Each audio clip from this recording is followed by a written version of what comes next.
name is Preet, and I'd like to take a few minutes to discuss an issue that I came across during my time working with the Newark Housing Authority, and more specifically with the Section 8 program. According to the National Alliance to End Homelessness, there are currently 2 million people across the nation who are participating and receiving some sort of rental subsidy. And us as caseworkers, we understand on a daily basis how critical this program is in a community like Newark. We've seen it help the mother of 3 be able to provide a roof over her children's head. And as amazing as this program is, HUD has gone a step further to introduce the Family Self-Sufficiency Program. For short, we'll call it FSS. FSS was initiated in order to reduce the dependency of low-income families on programs such as TANF, which is welfare, and any type of subsidy, whether it's local, state, or federal. And this includes our program, Section 8. Unfortunately, over the time that this program has been available, interest in this program and participation rates have been extremely low.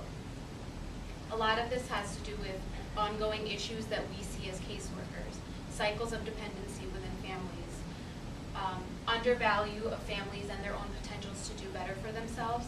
Additionally, there are barriers to resources that we face as caseworkers, that we're not able to get information to our clients. Additionally, we also have not done a good enough job as the Housing Authority to educate and inform about family self-sufficiency and getting our families independent and off of Section 8. So I've called this meeting in order for us to start having a conversation and start brainstorming ways that we can get interest in family self-sufficiency and get people thinking outside of their box. The first issue I touched on was a cycle of dependency. According to Congressional Digest, Section 8 has been around since the 1970s and has been assisting families and providing them affordable houses for families that are living in overcrowded, substandard units. Now, unfortunately, this day and age, we see consistently more and more families where multiple generations are growing up on some sort of assistance, especially on Section 8. I've seen grandmothers, mothers, and even her granddaughter all grow up to be on Section 8. So a lot of our families get into this cycle of dependency and start to feel very comfortable and not think outside of Section 8, not even thinking about standing on their own 2 feet. Another unfortunate situation is undervalued potential. The FSS program offers a plethora of resources. It assigns a caseworker to each head of household, and together they come together to establish goals for the entire family, and they create a plan of action in order to achieve those goals. So through skills assessment courses, GED preparation, career planning, computer literacy courses, money management programs, and even credit repair workshops, there's an array of resources here. Unfortunately, this can be very intimidating to somebody that's received government assistance their entire lives. It may be something that they don't think that they can be successful at. Now, why are there so many barriers to us being able to get people interested in becoming self-sufficient? Number one, there's a lack of understanding. A lot of this has to do with the scarcity of resources that are in Newark. A lot of our clients don't have televisions, don't have access to computers or internet on a daily basis. Most of them don't even have cell phones. So to think that us sending an email blast informing them about family self-sufficiency every month or a newsletter is pretty unrealistic. Additionally, we haven't done enough as a housing authority to increase interest or generate awareness about family self-sufficiency. Having a pamphlet in the lobby is simply just not enough. Most people are just going to look past it and not even think about it twice.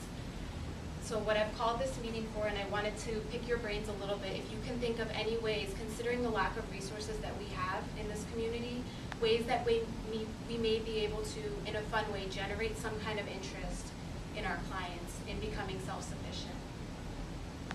Can anybody think of anything?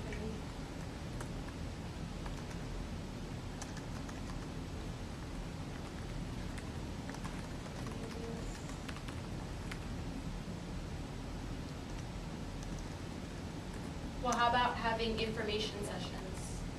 And at those information sessions, us being able to provide examples, bring in a family that has done well on the Family Self-Sufficiency Program. Somebody that was once on Section 8 and used those courses, maybe went back to school, got their GED, and was able to be successful at it, and graduate and get a job. So we could have information sessions.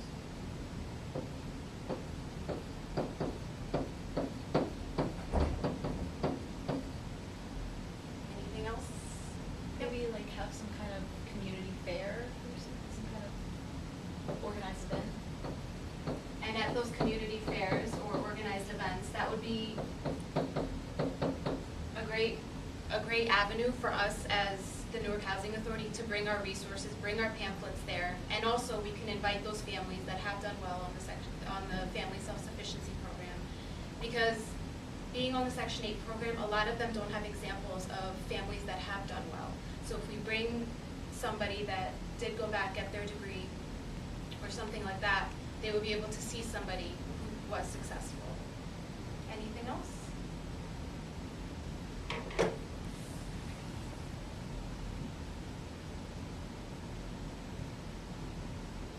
It's mad.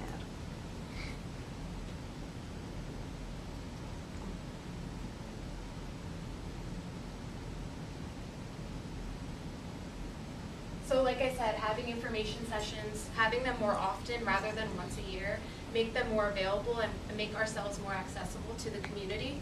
Having them maybe once a month or every other month, I think would be a great way to generate some kind of sense of, not family, but more of a community sense where people feel comfortable. And having those family testimonies, community events, like you said, where we can inform.